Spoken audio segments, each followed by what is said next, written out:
Alrighty, welcome back in everyone to just another college football podcast. I'm your host as always, Tommy Brzee. It is Sunday, August 10th around here. We are about 13 days out from college football actually getting underway. I always like to count down to week 0 just to make myself feel a little bit better. I know that's been a conversation online, but I know week 1 is the quote-unquote start of college football.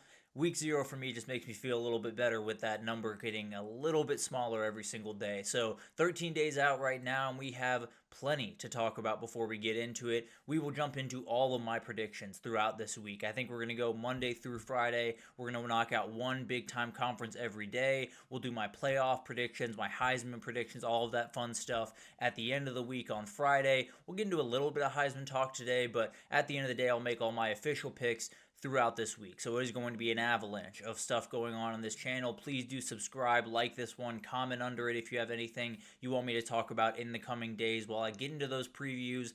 A lot of ground to cover over the next couple of days, so let's get you updated on the full landscape as we head into it, and then we'll do a little bit of an update on the back end of Friday's show after all of my predictions have been made. Hopefully no crazy injuries that totally mess up my predictions. But let's jump into this thing and let's talk about fall camp really quickly. We just got through a second week of fall camp. A lot of scrimmages happened yesterday. Still kind of waiting on a lot of information to come in throughout that. But we do have one interesting tidbit out of Austin that we'll talk about a little bit later. But as you can see from the title, QB battles are where we're going to start. And there's a couple out there that might be a little bit tighter than we have talked about in the past. We'll start up in Columbus, Ohio. This is probably the one that is the most interesting, at least in my eyes. Lincoln Kienholz seems to be making a little bit of a statement, seems to be a little bit less turnover prone, a little bit more comfortable, just maybe not making the big time flash plays that a Julian Sayin would make, but not turning over the ball as much and kind of moving the offense down the field a little bit more methodically. Could it be that they lean that direction instead of a uber talented Julian Sayin that has all the ability in the world, but is still relatively new to this offense? Had last year to kind of get comfortable, but Lincoln Kienholz has been there for a whole year before that. So that'll be an interesting thing watching up to the kickoff against Texas. I think it's going to be Julian Sayin trotting out there with the first team still. I don't think that's going to change.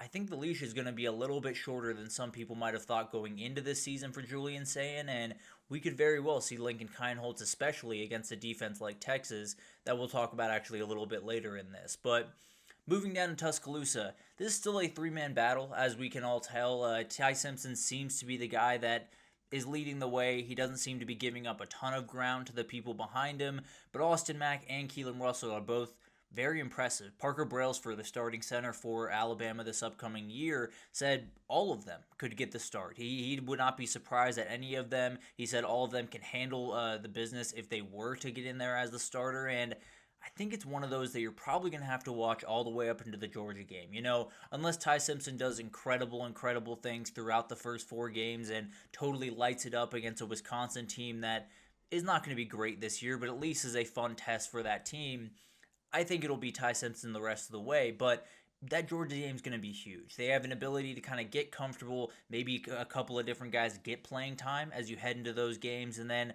that Georgia game, whoever comes out of that game starting, maybe not whoever comes in, but whoever comes out of that game starting, you got to feel pretty confident is going to be the guy the rest of the way. Is that Ty Simpson? Is it Austin Mack? Is it Keelan Russell?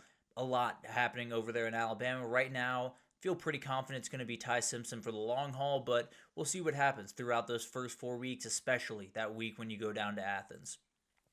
Then you got Missouri, a team that not a lot of people are talking about, but we probably should be with that schedule, and that's something we'll get into when we hit the SEC preview later this week. But Beau Pribula and Sam Horn are battling it out. It seemed like Beau Pribula was coming in there to be the de facto starter, no question about it. Sounds like there's a little bit of a question about it, and here's the problem that I have. I think when you're talking about Ohio State and you're talking about Lincoln Kienholz against Julian Sayin, I think you have 2 guys that can play really good football there. And I think because of that offense, because of the way it works, because of the success Ryan Day's had with quarterbacks, you got to feel confident that whoever wins that job, they're going to play good football. And it's not to say Missouri is totally different. It's just to say the talent level takes a little bit of a step down here. And if Beau Pribula has not come in and taken over that job, that makes me a little bit nervous. I think Sam Horn's a talented player, and I think he's going to be a solid player for them going forward, maybe this year, maybe next year. But he is someone that I don't think sets himself apart in a certain type of way. And I thought Bo Pribula would have won the job by now, if I'm being totally honest. I do think it's going to be Pribula to start the season. Maybe that's a paycheck thing. Maybe that's just he's the best player thing. I tend to believe he's going to be the best player when it's all said and done. But I think the leash is going to be really short. I think Eli Drinkwitz understands that they have a very manageable schedule. That also means you have less wiggle room. If you're not a 10-2 team at the very least, you're not going to make the playoffs. So they lose one of those early games. Maybe they turn to Sam Horn. Maybe they turn to Bo Pribula if Sam Horn gets the start right away. So that's an interesting one to watch. Makes me a little bit more nervous for the Tigers as we head into the season. But they have a really solid team. They have a very manageable schedule. If they can figure out the quarterback position, it could be a very interesting year up there in Columbia. And then, excuse me about that. Sorry about that. We're on totally different wavelengths there. That was meant to be talking about Tennessee, and we'll get to them here in just a second. Joey Aguilar and Jake Merklinger are going at each other during camp. That is going to be an interesting thing to watch. I still think it's Aguilar's job to lose, but at the end of the day, another one where maybe the leash is not quite as strong as we wanted it to be. And now we can get to injury updates, because that's a very interesting story over the last week or so. We had one about 30-minute period, really, that was very messy on Twitter, especially LSU Twitter. It sounded like Garrett Nussmeier was helped off the practice field this past Wednesday. It sounds like there's nothing really wrong. It sounds like he is fine. It sounds like he might have clipped a defensive lineman or offensive lineman while he was throwing a pass, clipped one of their braces on their knee, kind of hit his knee just a little bit, kind of gimped off the field. It sounds like he's fine. It sounds like there's no lingering stuff there. He has patellar tendonitis, which is a thing to semi-worry about, but sounds like it's something that he's dealt with for quite some time. This isn't going to be a problem. I think he absolutely should play against Clemson. Will he practice as well as he could have over the next couple of weeks? Probably not, and that definitely is a factor here, but at the end of the day, he's going to play against Clemson. LSU fans can calm down just a little bit. He is going to be fine. He does not have a torn ACL or anything crazy. He is going to be out there week one, I would have to imagine. If he's not, then we can have a different conversation, but as of right now, it seems like everything is fine over there in Baton Rouge. Jaden Ott, another guy that had a minor injury in camp for Oklahoma. It sounds like it is not something that is going to be a big deal. He will be ready for week one. No real problem there. Obviously a guy that you're going to need a lot of this upcoming year. Very talented running back out of the backfield. Him and John Mateer are going to be as important of pieces to that offense as just about any offense in the country. So he's got to get back healthy. Sounds like he will. Sounds like there's not going to be much of an issue there, but definitely something to watch as you head into the season with a guy that has had some injury troubles in the past.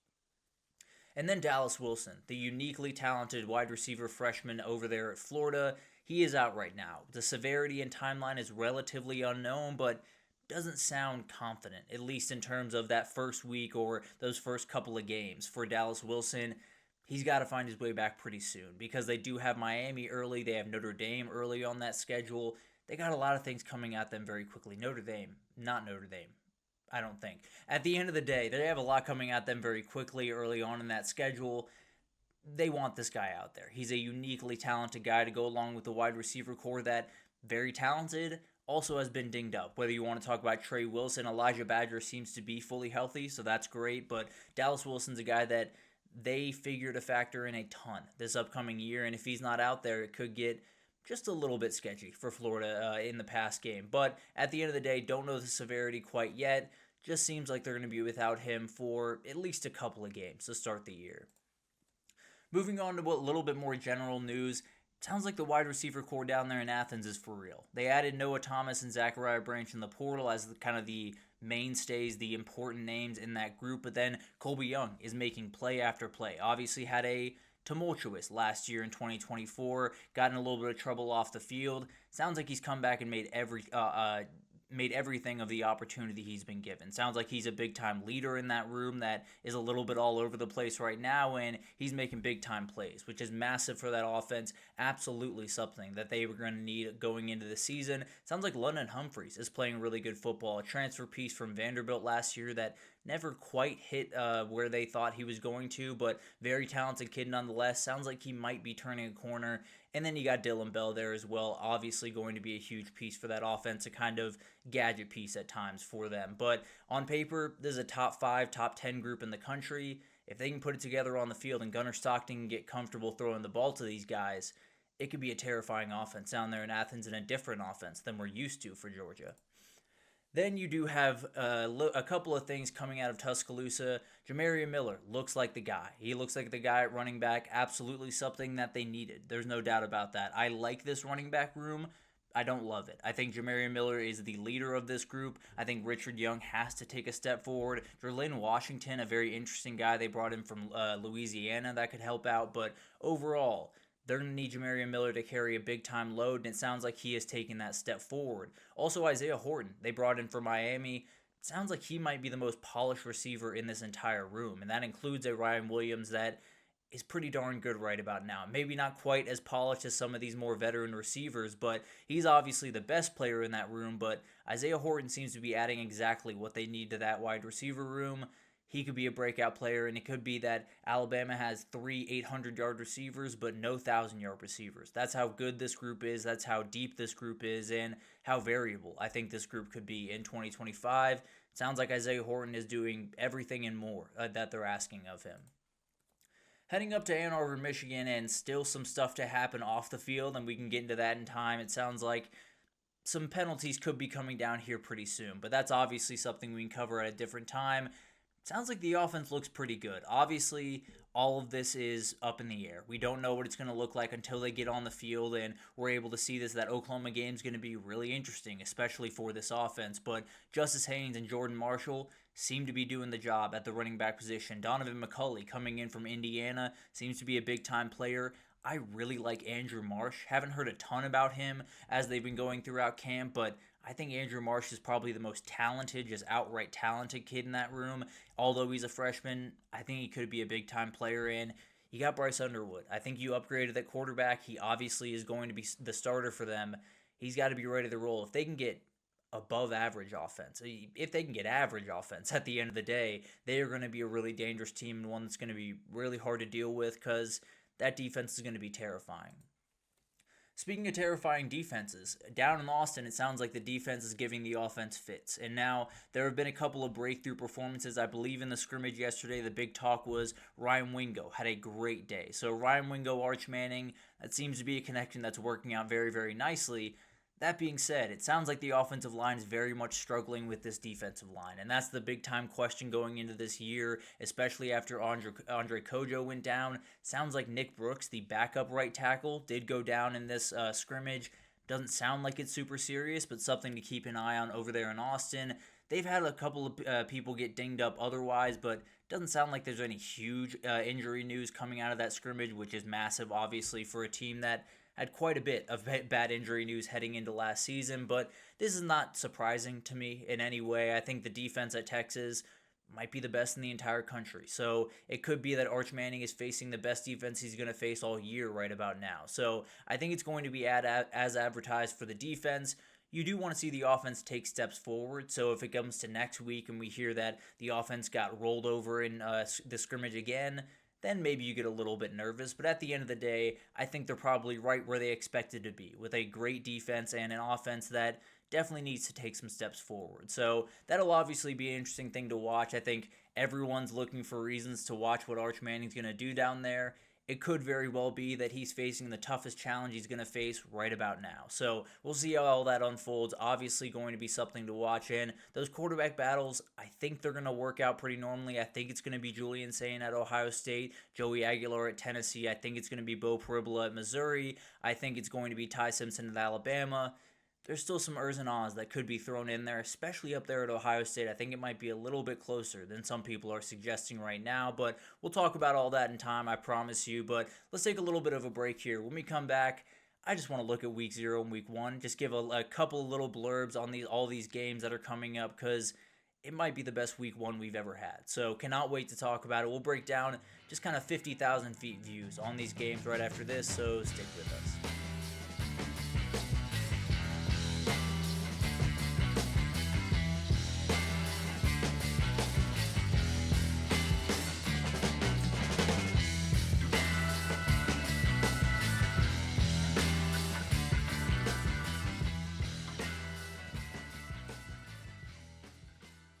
Alrighty, welcome back everyone. We just talked about a little bit of fall camp intel. Not too much stuff coming out from fall camp right about now, but as we all know, it's a zero-sum game, so we won't really know until pads hit in about 13 days here. And let's jump into that. Let's talk about all the games that are coming up in week 0 and week 1. We'll talk about one week 0 game, the one you can imagine, Farmageddon over there in Dublin, and then we got a lot of week 1 games. It is about as good of a week 1 as you will find probably in college football history, if I'm being totally honest. So let's jump into this, and I think we got to start with week 0. We got to start in Dublin.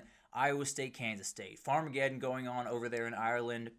Frankly, I cannot wait to see some of those fans get over there because I think they're cut from the similar cloth. I think they're going to enjoy themselves at pubs all around Dublin heading up to this game. But as for the game, I think this will eliminate someone from the Big 12 title. And that sounds crazy because obviously mathematically it's not going to get anywhere close to eliminating someone from the Big 12 championship. But when I look at these two teams, I look at two teams that have every chance to get to the Big 12 championship. I just saw that I believe it was Iowa State had a big-time injury. No, I'm sorry. It was Baylor had a big-time injury at running back. We will get to that here in a second. But Iowa State, Kansas State.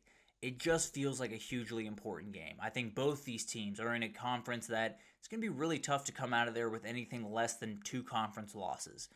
That means one of these is going to be huge. If Kansas State ends up winning this one, you've got one huge check mark in terms of teams that have the ability to beat you in this conference that could keep you from that mark, that now you're able to top and move on and have a little bit more leeway as you head into a ridiculous conference down the stretch. So Iowa State, kind of the same exact thing here. I think it's going to be really interesting in this game because I think whoever loses this one, you can go ahead and knock out of the Big 12 championship race. Obviously, they could find their way back in mathematically. I just don't see either of these teams finding their way through this schedule without a couple of losses here and there. Got to get the first one. Got to make sure that couple of losses doesn't become, you better only lose one game the rest of the way. So that'll be an interesting thing to watch, but when you get down to the actual nuts and bolts of this game, Avery Johnson against Rocco Becht. 2 experienced, really fun guys. Rocco Becht a little bit more known of a commodity as of right now, but Avery Johnson as fun as it gets at the quarterback position. Dylan Edwards and Joe Jackson for Kansas State in the backfield. You got Abu Sama and Carson Hansen in the other backfield. So it is going to be a run versus run type game. There's no doubt about that. You can imagine it's probably going to be decided by a couple of big-time plays through the air. And we'll talk about that more as we get into a little bit of a preview for this one. But I think this one's going to be really important. When we get to the end of the year in the Big 12, I think one of these teams is going to look back on this game and say, if we just made that one field goal, if we picked off that one pass, we might just be in Dallas right now, but we're at the end of the day, we're at home. I think it's going to be a hugely important game that kicks off a ridiculous conference in 2025. TCU and North Carolina, one that a lot of people are going to watch on that Monday night. It's going to be really, really fun to watch these two teams go at it because Bill Belichick is at UNC for the first time. It's going to be really interesting to watch this one. There's no doubt about that for a number of reasons. Just how UNC goes about business, how everything works out.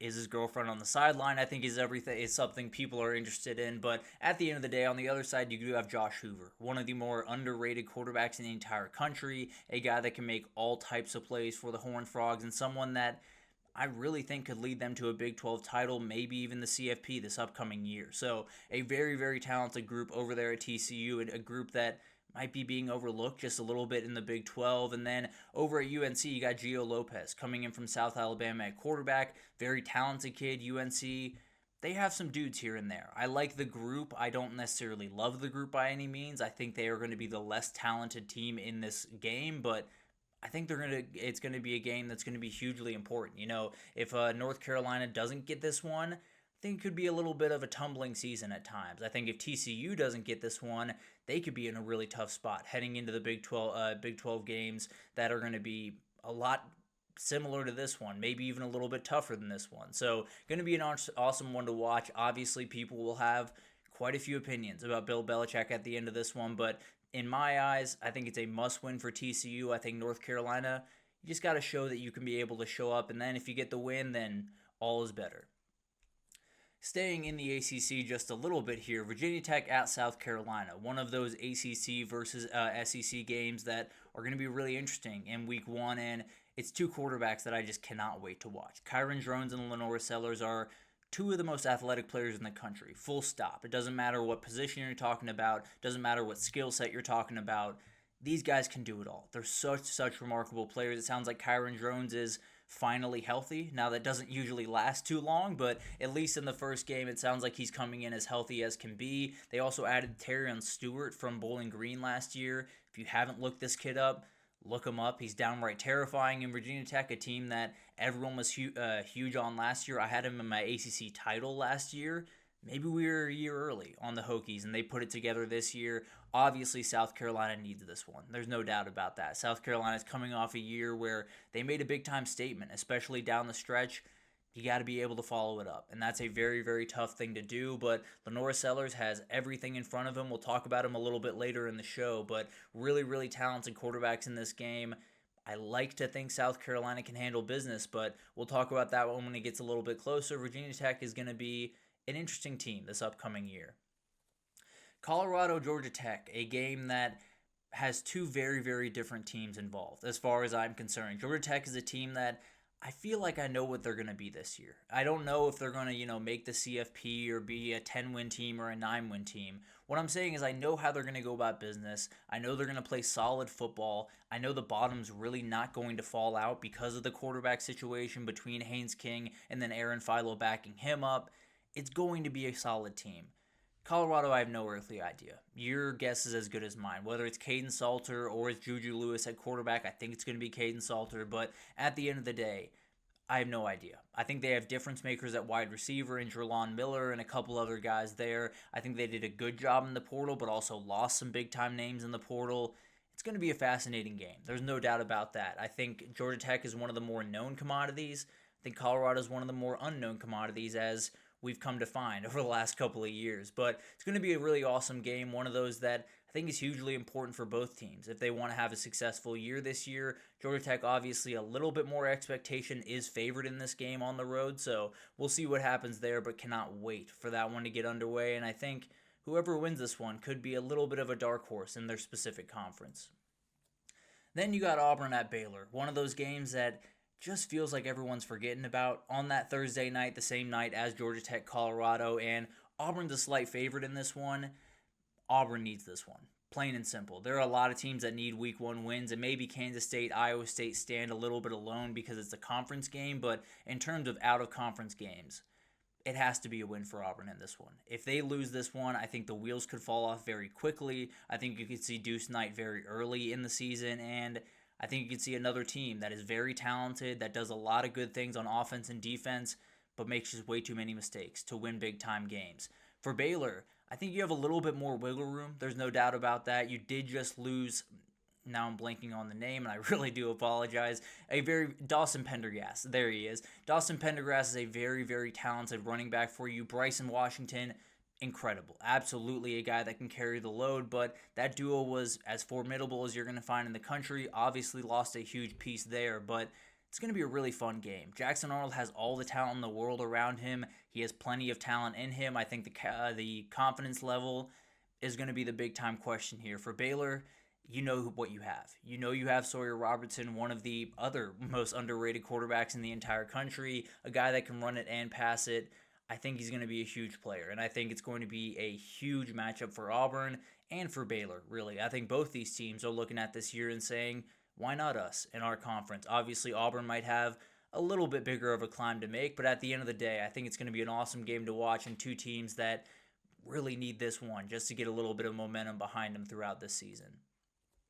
Syracuse at Tennessee, quote-unquote, over there in Atlanta on August 30th, going to be incredible to watch this one unfold for so many different reasons. Both these teams very interested in what they look like after last year. Obviously an incredible year for Syracuse, where they added a guy like Kyle McCord in, brought him to places that I don't know if they thought they were going to be able to do in year one with Fran Brown, but were able to do some incredible things. Steve Angeli is coming in likely as the starter. Ricky Collins also came in from LSU, very talented kid, but I do think it's going to be Steve Angeli against Joey Aguilar, and that'll be really interesting to watch how they kind of take into these offenses and how things are going. I think Syracuse done a really good job through the portal. They added Jonte Cook after kind of a weird spring for Jonte Cook. Found him in the portal, a very, very talented kid that if you can get everything out of him, he's going to be maybe your number one receiver this year. And then Deuce Chestnut, getting him back from LSU was huge.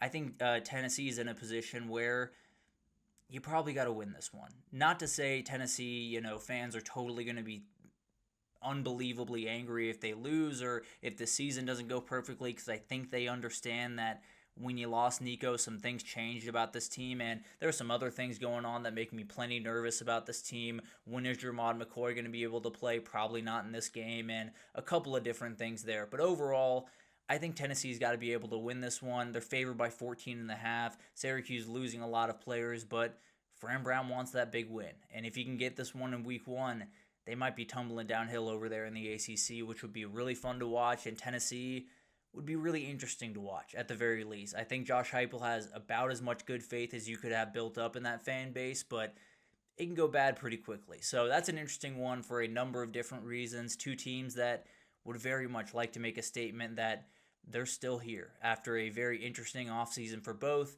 It'll be awesome to watch this one unfold, and Fran Brown's always fun to watch. There's no doubt about that. Alabama at Florida State, a game that I think a lot of people are confused by. I think a lot of people are going in saying Alabama's going to dominate. Alabama returns a lot of really talented players, and then there's some people saying that the quarterback's not going to work out, and Florida State's going to be able to flip a switch and be able to get right back to where they were. I tend to lean the Alabama direction, if I'm being totally honest. Obviously, I'll pick that game when it gets a little bit closer, but I think you're in the position for Florida State. Just hang in this one. Just make sure at halftime we don't look up and see Alabama 35-0, or we don't see just dominating performance from Alabama all the way through, because then Mike Norvell might be in a little bit of trouble a little bit earlier than he thought. Now, the buyout's going to be a nightmare, so I don't think he's getting fired mid-season, but it's just to say Florida State is one of the most fragile teams in the entire country to me in terms of this first week. If it doesn't go your way, you lose 42-0. You could lose that locker room like they did last year, and things get really, really bad again. So something to watch there. We'll find out if it's going to be a little bit more of a toss-up game than I'm thinking right now. As I look at it right this second, it's more, can Florida State just show up and at least be competitive?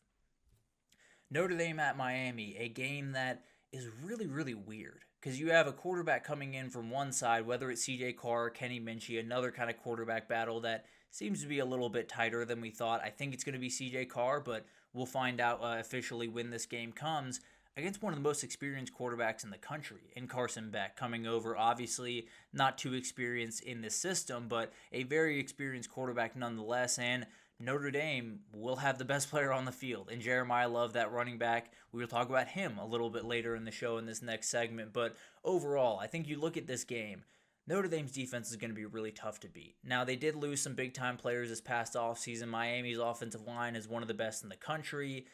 It's going to be a lot to deal with. I can almost promise you that. They are going to play outright man coverage. They are going to dare Carson Beck to throw into tight windows, and it could lead to a couple of mistakes like it did last year for Carson Beck. So that'll be an interesting thing to watch. I don't think it's a must-win for Miami by any means. I think their season is still very much alive.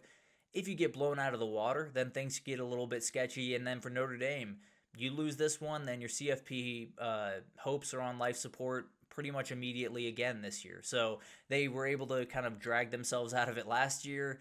This one might be a little bit tougher with some of the games you got coming up after this one. So I think another one where Notre Dame's probably got to win this one if they want to make the CFP this year. If Miami does win this one, then they might just be the team that's going to challenge Clemson for the ACC. Let's talk about Clemson just a little bit here. The battle for Death Valley, as some people are calling it, with some of the talk that has been going on between these two teams. Clemson is favored by 4.5 as of right now. It's going to be an awesome one. In my opinion, these are the two best quarterbacks in the entire country, in Garrett Nussmeier and Cade Klubnik. Garrett Nussmeier is likely to play in this game. I don't think there's any huge worries about that. And two streaks just have to end in this one. Dabo Swinney's lost 3 straight games to SEC opponents, lost every one last year. Those are the 3 that they lost. And then Brian Kelly, you're 0-5 at LSU in week 1s. You got to find a way to get a win here. And obviously, it's a very, very tall order. You're placing a ton on the offensive line against one of the better defensive lines in the country against Clemson. It's going to be a tall order. There's no doubt about that. But I think when I look at this game, I think both these teams don't necessarily need it. I think whichever team gets it might be on their way to winning their conference, to getting to the CFP. Maybe if it's Clemson's case, maybe being an undefeated team at the end of the year. There's a lot of things that could happen after this game, but something's got to give. Either it's going to be LSU plays better in week one than they have in the past, or Clemson finally gets over the SEC hump that has really plagued them in the years past. So it's going to be an awesome game. Two of the best quarterbacks in the country going at it, and just cannot wait for that nightcap in Death Valley. Texas at Ohio State, the one that caps them all, the one that everyone is going to be watching for a million different reasons. Whether you hate Ohio State or you hate Texas or you want to see Arch Manning fail or you want to see him succeed, there's going to be plenty of reasons to watch this game. Arch Manning obviously is going to be the guy that starts out for Texas. I think it's going to be Julian Sayin for Ohio State. Could very well be Lincoln Kienholz. So something to watch there as we get a little bit closer. But Jeremiah Love and Caleb Downs, the two best players in the country, as far as I'm concerned. Colin Simmons and Anthony Hill, not far behind him on the defensive side of the ball for Texas. Ryan Wingo, I think, is going to be as good as it gets when you talk about wide receivers this year. Elite versus elite, rematch of the Cotton Bowl a year ago that came down to the wire. Obviously, it was a 14-point game at the end of it. That scoop and score by Jack Sawyer did a lot of help there. But as far as I'm concerned, this is college football nirvana. Everyone talks about college football kicking off at noon on Saturday, week one. You get two of the best teams in the country. You get a rematch from a year ago that could have very well decided the national champion a year ago. You get two of the quarterbacks that everyone cannot wait to watch. You get two of the best players in the country, the two best players in the country, as far as I'm concerned, over there on that Ohio State side. It's about as good as it gets. I don't think either of these teams both of these teams, can lose this game and still be in the CFP battle. This one's all about pride. I think all of these players are going to come into this one raring to go, really excited, especially on the Texas side. But even on the Ohio State side, Jeremiah Smith obviously has been talking a little bit better of a game than he had last time. Only had one catch last time against Texas. So obviously is looking for a little bit bigger of a game there. It's going to be incredible in every sense of the word. I think this one's special, and I think it could be a game that we're talking about a lot throughout the season and maybe throughout Arch Manning's career the rest of the time if he can put on a show up there in Columbus. But it's an incredible week one. I don't think I've ever seen a week one that really tops this one. Cannot wait to see how all this unfolds and how it kind of affects conversations the rest of the way in the college football season because, as we all know, week one is not the end-all be-all, but can very well be brought up in that CFP room when you're making decisions between conferences, between teams. It can get a little bit important. Now, I don't think anyone has to win in week one, except for maybe Auburn, but at the end of the day, we'll get into all of that in more depth as it gets a little bit closer. Just had to talk about it because I could not wait to talk about it. But let's take a little bit of a break here. When we come back, I got 10 Heisman hopefuls for you. I got the 10 guys that I am dubbing my guys, I suppose, as we go into the Heisman conversation. We'll not make an official pick here, but we'll rank them as I see it right now, right after this. So stick with us.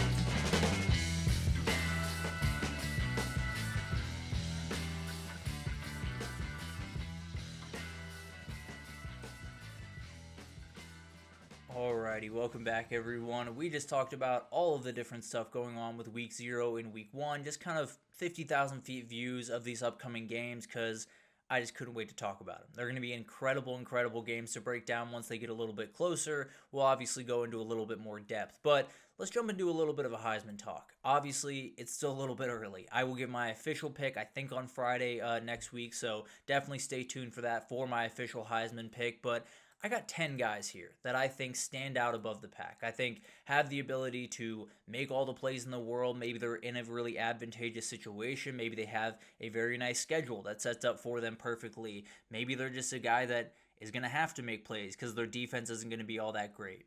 There's a lot of different stuff that goes into winning the Heisman, especially as of late where it isn't even the best player on the best team. It's the best player on a 9-3 team that had to put up crazy stats like a Jaden Daniels, even like a Cam Ward a year ago. So a lot of different things go into this for me, but let's start with a little bit of a wild card and then we'll get into my top 10. Mekhi Hughes, the running back up there at Oregon, he is plus 12,000 right now on the open market to win the Heisman. I don't know if he's going to be able to pull this off. What I will say is I'm a little bit worried about the Oregon pass game. I think the two tackles that came in are very talented. I don't know how quickly they're going to be able to get up to Big Ten speed and Big Ten physicality. I also think the interior of the line is incredible. I think Matthew Bedford's about as good as you're going to find across the country. I love the addition of Emmanuel Pregnon from USC. I think they have the guys in the interior. They're going to have to run the ball. I really, really like Dante Moore. I think he's going to be a good player. I don't think he can be the guy that totally carries the weight the same way a Bo Nix or a Dylan Gabriel did a year ago. You're going to have a running back that can really help him out. Obviously, they did in the past couple of years. I think it might be a little bit more heightened this year. And I think Mekhi Hughes had 1,300 yards, I believe, a year ago for Tulane. I think he can hit that number for Oregon this year and be right in the meat of the Heisman conversation at the end of the year. Getting into my top 10, we'll start with Austin Simmons here, the quarterback down there at Ole Miss. I just can't deny Lane Kiffin. I think when you look at Lane Kiffin offenses and the wide receiver group that they brought in is really talented. You have Caden Lee obviously leading the way, not a transfer, but then you get a guy, like Deshaun Stribling from Oklahoma State. You get Harrison Wallace from Penn State. I think he really likes, I'm blanking on his name right now, Amari Washington, maybe, from Wake Forest. The very talented player from Wake Forest that came in. It sounds like he really likes that wide receiver group, and I'm worried about the defense. I'll just be plainly honest. I think the defense is going to be good. I don't know if they're going to be great, and I think they might have to score quite a few points to get some of those bigger wins. So I think Austin Simmons is in a great position. Obviously, he's got to make the plays. I think he's going to be a guy that really does kind of explode onto the page early in the season, and then we'll see what happens down the road. But really like this kid's skill set. Obviously love Lane Kiffin running the offense. I think it's going to be a really interesting guy to watch, and maybe a little bit of a dark horse, but definitely someone that I think can make this happen in 2025. John Mateer at plus 2,500, very good player. One of those guys. The only thing, this one I put at 9 plainly because if he can hit, he's going to find a way to New York. If he hits to the degree where Oklahoma is in the CFP conversation, this guy is in New York City. There's almost no doubt in my mind because when I look at this Oklahoma team, there's so many things to like. The defense, I think, is going to be really good. I think they're going to be improved in the wide receiver room as long as everyone can stay healthy like they were a year ago. I think offensive line, they got to be improved there. There's no two ways about that. But I really do think when you look at this team, if they are going to do the things that Oklahoma fans want them to do this upcoming year, it's going to be on John Mateer's shoulders in a lot of cases. Now, I think they have the team around him for him to be successful and for them to be successful all the time. But I think he's going to have to be a really, really incredible player for them. And if he does hit, he's going to find his way to New York City. I'm a little bit skeptical. I won't lie to you. I definitely am a little bit skeptical if he's going to hit to the degree that Oklahoma fans like to think that he will. But I do think he's one of those guys that you got to be watching very closely for the Heisman this upcoming year, because if he does hit, a lot of people are going to be talking about Oklahoma, and he's going to have a lot of opportunities to make a statement. DJ Lagway here at plus 1,800. It's just health. Can he stay healthy? Can he stay on the field? Because if he can stay on the field, I think they have the wide receivers. I know they have the offensive line. I know they have the run game. He can put up some crazy numbers. I really do believe that. I think the defense is going to be a little bit boom or bust. I think there's going to be moments where they make incredible plays. I think there's going to be moments where they give up massive plays, and he has to make massive plays on the backside. So that's going to be an interesting thing to watch, no doubt about it, but I like this kid. I think when it comes to talent level, you're going to have a hard time finding a quarterback that does things quite as well as this kid does. You just got to stay on the field, and they got to be able to put it together offensively. I think he's got all the tools, though, and if he's on the field, he's going to be putting up Heisman-level stats. Garrett Nussmeier all the way down here at 7. He is plus 850, I believe, third in line on the Heisman rankings right now in terms of odds. He's an incredible player. He's going to have every chance to do some incredible things. Obviously, not putting a fifth-year LSU quarterback on here would have been absolutely insane. I do think it's going to be an incredible team. Love Aaron Anderson. It sounds like Barry Brown is getting rave reviews down there. Nick Anderson, another guy they added from Oklahoma. I love this group. I love this team. I think it could be really special. The only question that I have really with this is will he have a run game to go along with it? Because what happens when you don't have a run game to go along with it is this guy's going to take his moments. He's going to take shots. He's going to take risks, and he's going to make mistakes from time to time. So I think it's one of those things where as long as they can get that run game under his feet, he's going to put up about as good of stats as you're going to find around the country. If they can't get that offensive line going, and it sounds like that's a little bit of an issue down there right now, and they can't get that run game going, I think you're going to see maybe too many mistakes from Garrett Nussmeier at times for him to win the Heisman, but you got to have him on the list. If you don't have him on the list, I think you're crazy. He's a very talented guy, and if things work out the way they're hoping down there in Baton Rouge, he will definitely be in New York. Ryan Williams here at 6, plus 3,500 on the open market right now. It's just the quarterback position. Can you put it together at the quarterback position? And then the other part of it is this core too good for him to win this thing? And that sounds crazy, obviously, because you love to have incredible players around you, but will he get the target share that he got a year ago or that people are expecting of him this year? Because Isaiah Horton's really good at football. Jeremy Bernard's really good at football. So it's going to be really interesting to watch how that kind of unfolds. At the end of the day, he's one of the most talented wide receivers in the country. It could be that Alabama has to use 1 or 2 or maybe 3 quarterbacks throughout this year, and he very well could be kind of that go-to guy for any of those quarterbacks that jump in. He's obviously going to have to put up crazy numbers. There's no two ways about that, but I think if you're looking for a wide receiver that can kind of outshine their quarterback, I think it might be down there in Tuscaloosa, but we'll talk about another one here in a second, obviously. K. Klubnik here at plus 900 and number 5 on my list. He's an incredible player. There's no two ways about that. You get an LSU defense early on in the year before maybe they've made some of the improvements that I expect them to make throughout the year, especially on the back end of that defense. I think you get in a position where you get South Carolina on a year where they've lost a number of guys on the defense. You get a schedule that you can do crazy things against is really kind of the long and short of it. He can do really incredible things against this schedule. Frankly, if things go the way that I'm expecting them to go for Clemson this upcoming year, he's going to be in New York. He's going to be able to do the things, especially with the run game that is a little bit questionable and kind of the Garrett Nussmeier question, can he stay away from making some of those big-time mistakes? Hasn't been as prone to do that as Garrett Nussmeier has, but still a thing to watch. If they can't get that run game going, is he now the guy that has to force it into tight windows and make big-time plays? Did a great job against Texas.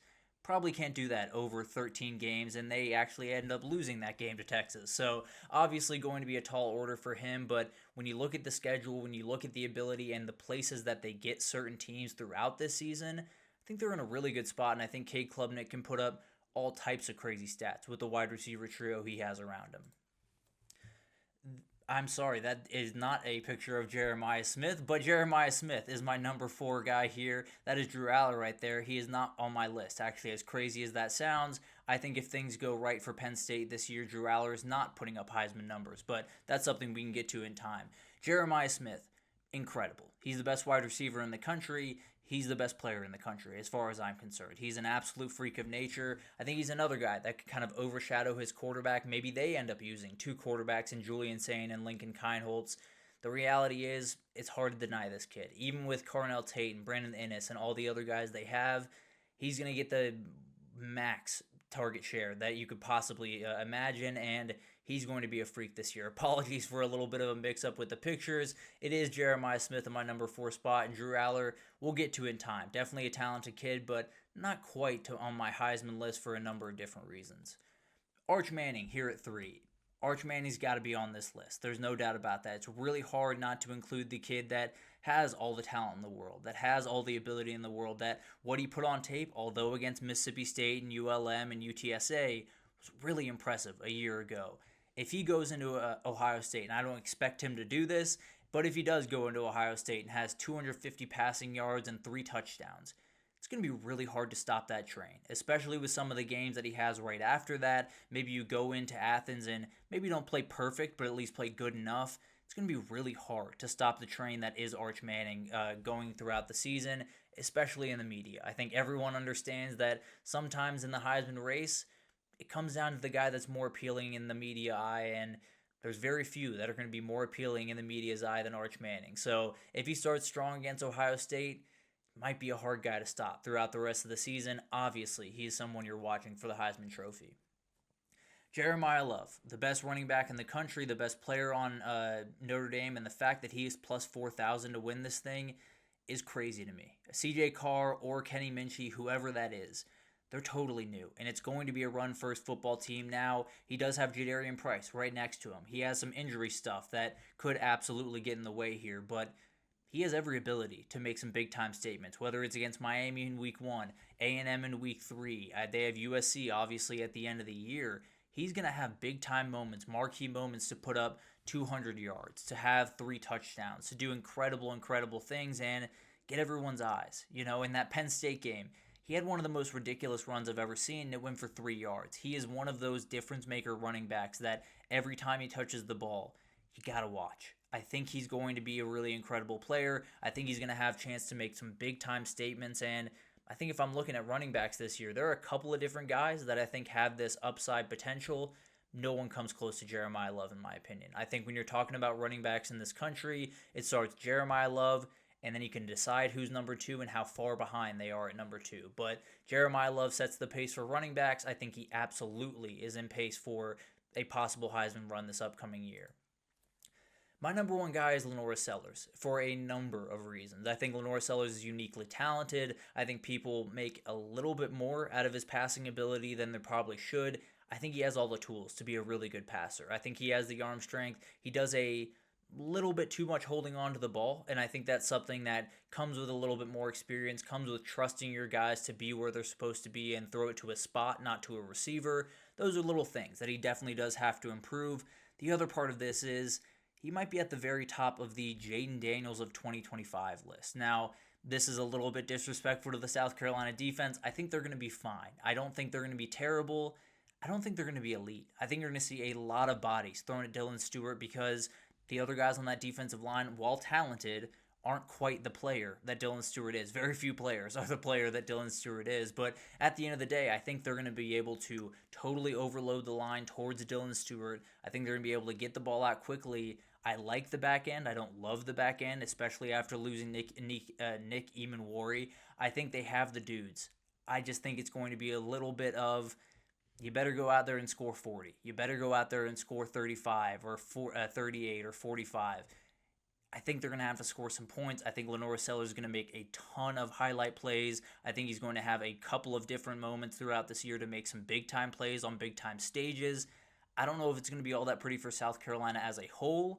I think LaNorris Sellers is going to make a ton of plays this upcoming year. I think he's the best athlete in the country, period, end of story. So he's going to be incredible to watch. I think South Carolina may be less so incredible to watch as a whole, but I think with him on that team, they always got a chance, and I think he's going to make a lot of incredible plays this upcoming year and maybe find himself in New York at the end of it. But at the end of the day, there's a lot of guys here. There's so many different guys that I could talk about. We talked about Drew Aller briefly because of a little bit of mistake for me, but absolutely a guy that could put it together this upcoming year. His running back, Nick Singleton, if they have an injury to Katron Allen, no reason to believe he couldn't go crazy and have an incredible year. I think there's a couple of guys on the defensive side of the ball, whether you want to talk about Caleb Downs. Maybe he plays a little bit both ways this upcoming year at running back. Maybe Colin Simmons breaks the SEC sack record and does incredible things and finds himself in New York. There's a lot of different guys that could factor in this conversation. Those are 10 guys to me that stand out the most, and I'll give my official pick on Friday, no doubt about that. But let's take our last break here. When we come back, just a little bit of a wrap-up. We'll be relatively short here. Just want to make sure everyone's on the same page as we get into the craziness that will be predictions. So stick with us. We'll break down all the big-time news right after this.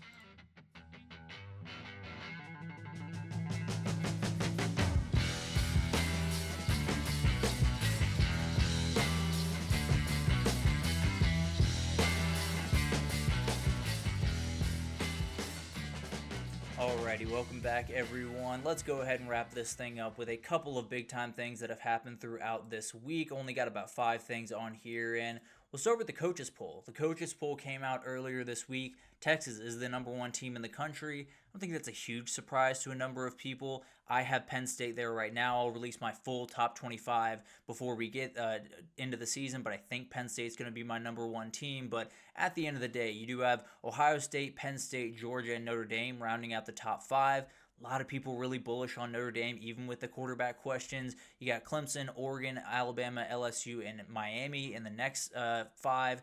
And then you get into a couple of questions for me. Now, I do want to say, I think Alabama might be a little bit low here. I think they could be a little bit higher. I think Clemson could be a little bit higher. But at the end of the day, you're kind of splitting hairs, especially in that top nine. I think those top nine teams are rank them how you want, if I'm being totally honest. Obviously, that's kind of where I draw the line, at least in the preseason early on. So we'll see how that kind of develops throughout the year. But as we get into the next couple, I think Miami's in a position that's really interesting. I think they're a very good team and they have a number of things going for them. You're expecting the defense to make a jump. At least a lot of these voters, at the very least, are expecting the defense to make a big time jump. Arizona State is right where they should be, as far as I'm concerned. Very talented team. I think I had them at 10, my last rankings. Probably will have them somewhere around there again, but very talented team, going to be right there. I think South Carolina is too high. Right after Illinois at 12, which is a team that I keep going back and forth on, and we'll get to that in the Big Ten previews. But South Carolina at 13, I think is too high. Michigan at 14, I think is too high. I think it's two teams that are just losing too much defensively, and I think both of them are going to be are going to be plenty talented. I think they're going to have big time moments. I think they will get a big time win throughout this year. I'd probably have both those teams somewhere in the 17 to 22 range, something like that. I think Michigan's a good team. I have a lot of question marks as we head into this season for them. Ole Miss comes in at 15, makes sense to me. SMU at 16, not huge on the ponies going into this year, but totally understand putting them there. Florida might be a little bit high for some people. I also think they might be a little bit low for some people. So at the end of the day, that's one of those toss-up teams. You have Tennessee there. I don't know what to think of Tennessee right now, if I'm being totally honest. Indiana, obviously a team that a lot of people are watching very closely after last year. Yeah, Kansas State at 20 makes total sense. A tie at 21 between Texas A&M and Iowa State. I don't love Iowa State, if I'm being totally honest. We'll get into that in the Big 12 preview, but definitely a team that I'm not quite as bullish on as some other people. I wouldn't have BYU ranked in here at 23. I think that's a team that has upside, has some nice things about them. I think the defense is going to be solid. They just don't have a quarterback. And I can't look at a team right now and rank them in the top 25 if I don't even think they're going to get good quarterback play or even average quarterback play this upcoming year. Then you got Texas Tech and Boise State to round things out. I don't think anything overly crazy here. I think there were a couple people angry about Texas being number one. At the end of the day, whoever wins that first week matchup was going to be number one at the end, no matter what, really. So whether it's Penn State, number one in the AP poll, or Texas or Ohio State or Georgia, probably whoever wins that one in Columbus is going to be number one going into week two. So I don't think you have to worry about it too much, but always interesting to see what the coaches think heading into this year. They think Texas is the number one team in the country. LaDainian Guyton has committed to Texas Tech, the number one player in the 2027 class coming out of Savannah, Georgia. Just a freakish edge rusher, a guy that is going to make a lot of really big time plays wherever he goes in college. Obviously, it seems like Texas Tech, it seems like they're going to be able to hold some people off.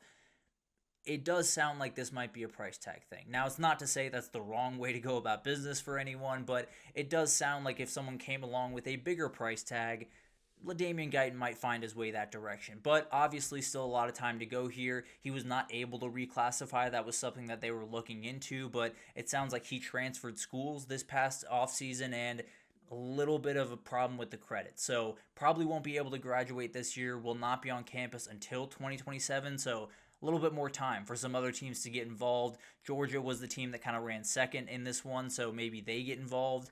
I don't know if they're going to up their price tag, but that's something to watch. Obviously, he will listen to a number of different teams, but everyone wants to know about the NIL package. It sounds like it's going to be about $900,000 your freshman year, and it's going to escalate from there. It sounds about 3.5 over 3 years is what I've heard. To me, that's what he's worth. I think this kid is an absolute game changer, and I think when you look at Texas Tech right now, they're making no bones about what they're doing. They're being very, very clear. Their GM is being very clear about what they're doing.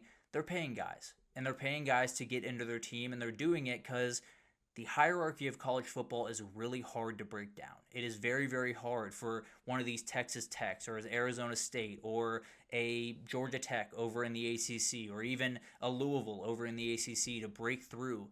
Texas Tech has the ability to do it because they got deep pockets behind them, and obviously, it's not the best way to recruit, maybe. It's not maybe the most desirable way for a lot of people watching.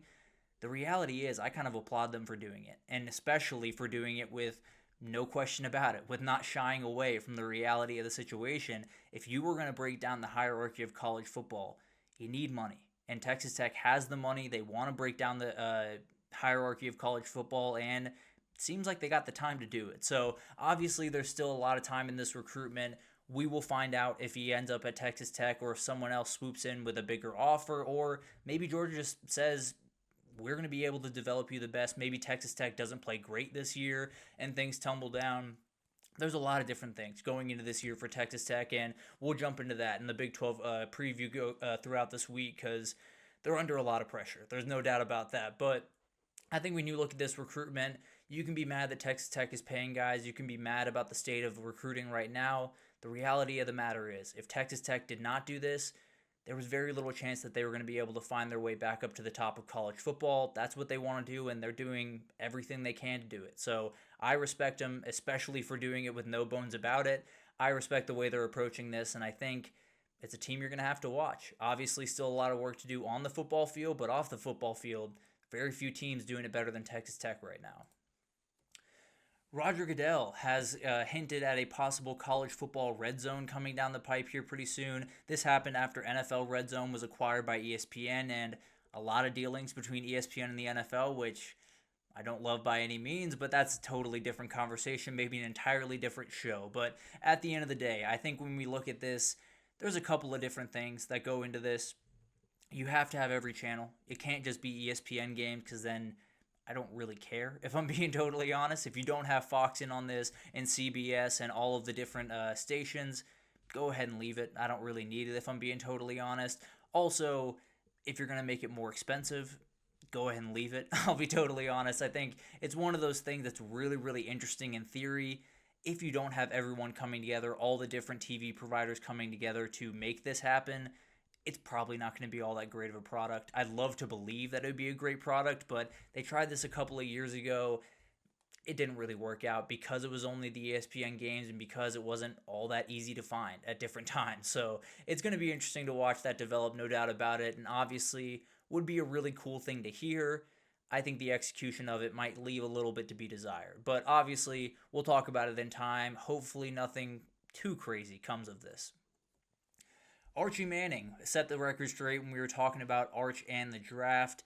A lot of people think that Arch Manning is going to walk out the door after this year at Texas. Now, if you're listening to people covering Texas football or Arch Manning or Steve Sarkisian or just about anyone around this situation, you would know this isn't really news. At the end of the day, Arch Manning has been pretty much 10 toes down since he's gotten there, that he has no intention of leaving early. And a lot of that has to do with the amount of money he's going to make this year. It sounds like that number is hefty, very hefty at the very end of the day. A lot of that comes from places outside of Texas, which is a big thing to keep in mind when you talk about, the revenue sharing deal and you only have $20 million to go around. Let's say Arch Manning makes $10 million this upcoming year, which sounds like it could be the number. You could argue about $9 million of that is coming from totally outside of Texas, where he's doing deals with Canes. He's doing deals with different companies. I know he has one with Red Bull as well. So this guy's going to make his money. There's no doubt about that. And especially coming from the family he comes from, money's not going to be the issue. So it sounds like they're very serious about this. It sounds like they really want their guy to start. I believe the number was 26 games is kind of the number that they've set in the Manning family for how many college starts they want before they move on to the next level. If Arch Manning plays this year, he'll be somewhere around 15. Obviously, would have to play another year to get to that 26 mark. Now, some of this stuff can change. There's no doubt about that. Maybe if he wins the national title and the Heisman, things change really quickly. Colin Cowherd would tell you that would absolutely change things. At the end of the day, the Mannings have been pretty steadfast in this. Whether you want to go back to Peyton or Eli or any of the different examples, they've been pretty 10 toes down on the idea that you are going to do your time in college, you're going to sit behind who you need to sit behind, you're going to take your lumps, and then you're going to play the entirety of your career at that school. It's going to be an interesting thing to watch. People will talk, there's no doubt about that, but unless you're hearing it from a Manning family member, I'd probably leave it by the wayside. It's probably just noise at this point. I think he's going to be back at Texas in 2026, and I think it makes for an incredible draft class in 2027, but obviously that can be talked about in time. We do not need to get ahead of ourselves at all, but it sets the record straight on something that you probably could have had the record set straight if people were just listening a little bit better, but at the end of the day, will be interesting to watch that unfold, and the talk is not going to go anywhere. I can promise you that. Also, just a fun thing to kind of finish this out, the 1980 throwbacks for UNC sound like they're going to be worn this year. They were 11-1 that year, an incredible team. Have only done that twice since then and winning 11 games. So they're really cool jerseys. At the end of the day, I'm a sucker for a really cool jersey. I love everything that Western Kentucky does with their mascot. I just love cool jerseys. And when you talk about color scheme, no one's beaten UNC. No one's even coming close to UNC. So at the end of the day, just kind of wanted to get into this. Obviously, not really anything super important in terms of the games on the field, but that UNC game, whenever they do break them out, don't know exactly when that's going to be, but whenever they do, they will win the swag battle in that game. I can promise you that. When they come off the bus, they're going to be feeling really good about themselves. But at the end of the day, an incredible week of football. A lot of different things happening as we get closer and closer to everything going crazy. It's almost here. We're about 13 days away from college football getting underway, and then about 20 days away from it really going crazy and everything being balls to the wall, all of the games all over the place at every time of day on Saturdays and Sundays and Thursdays and whichever other day college football happens. We're going to be locked in here pretty soon. So incredible time of year. Please do like and subscribe, do all of that good stuff, because we're going to be pumping out content. The next week or so, I got all my predictions, every single conference. I got my final predictions at the end of the year with the playoff and my champion and all of that good stuff. I haven't decided any of it. So it's all still very much up in the air, but I think we're going to start with the ACC tomorrow. So definitely be on the lookout for that tomorrow, and then we'll keep going on our merry way. At the end of the week, we should have all of our predictions out, and I'm terrified to make them. I'll be totally honest with you. But going to be an incredible time the next couple of days. Definitely tune in. Definitely like, subscribe, do all of that great stuff. Means the world to me. Definitely does help out everything that I do here. But we'll see you tomorrow, hopefully with some good ACC takes.